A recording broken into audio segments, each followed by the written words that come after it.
మొత్తానికైతే సంచలనం సృష్టించిన కూకట్పల్లిలోని రేణు అగర్వాల్ హత్య కేసులోని నిందితులైతే పోలీసులు పట్టుకున్నారు. దీనికి సంబంధించి పూర్తి అప్డేట్స్ మా ప్రతినిధి రత్న అందిస్తారు. రత్న, మొత్తానికైతే నిందితులని పోలీసులు పట్టుకున్నారు. సో వారి దగ్గర నుంచి ఎలాంటి సమాచారం రాబడుతున్నారు, పోలీసులు ఏమంటున్నారు?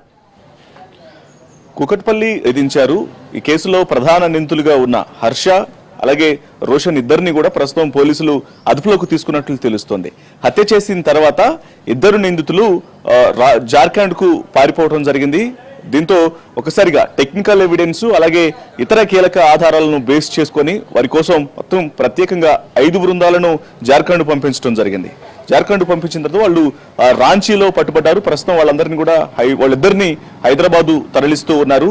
మరికొద్ది సేపట్లోనే వీళ్ళు ఏ రకంగా హత్యకు పాల్పడ్డారు అనే దానికి సంబంధించినటువంటి పూర్తి వివరాలను సైబరాబాదు సిపి అవినాష్ మహంతి మీడియాకు వెల్లడించబోతూ ఉన్నారు.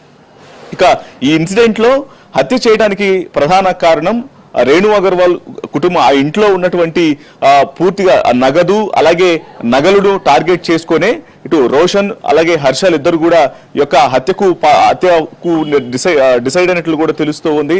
తమ ముందుగా గంజాయి తీసుకొని వీళ్ళు ఇంట్లోకి రావడం జరిగింది. గంజాయి సేవించి ఇంటికి వచ్చిన తర్వాత ఆమెను ఇంట్లో ఉన్నటువంటి నగలు అలాగే డబ్బు ఎక్కడెక్కడుందో చూపించాలని కూడా అడగటం జరిగింది. ఆమె ఎంతకు నిరాకరించడంతో గంజాయి మత్తులో ఉన్నటువంటి ఇద్దరు కూడా ఆమెను పొడిచి చంపారు. అక్కడ అందుకాడికి డబ్బును తీసుకోవడం జరిగింది. ఆమె ఒంటి మీద ఉన్నటువంటి దాదాపు 7 తులాల బంగారం వరకు ఆమె ఒంటి మీద ఉన్నటువంటి బంగారాన్ని తీసుకొని ఆమె వెహికల్లోనే కింద పార్కింగ్ చేస్తున్నటువంటి ఆమె స్కూటీలోనే పారిపోవడం జరిగింది. పారిపోయిన తర్వాత ఆ వెహికల్ ను హఫీజ్పేట రైల్వే స్టేషన్ దగ్గర అక్కడ ఉంచి ఆ తర్వాత వాళ్ళు అక్కడ ట్రైన్ ఎక్కి జార్ఖండ్ పారిపోయినట్లు కూడా తెలిసింది. సో దీనికి సంబంధించి గత 2 రోజుల నుంచి కూడా పూర్తిగా పోలీసులు తీవ్ర గాలింపు చర్యలు చేపట్టడం జరిగింది. ఎటకేలకు ఎన్నో కీలక పరిణామాల తర్వాత సస్పెన్స్ల తర్వాత వీళ్ళిద్దరు నిందితులను కూడా ఇప్పుడు హైదరాబాద్ తీసుకురావడం జరిగింది.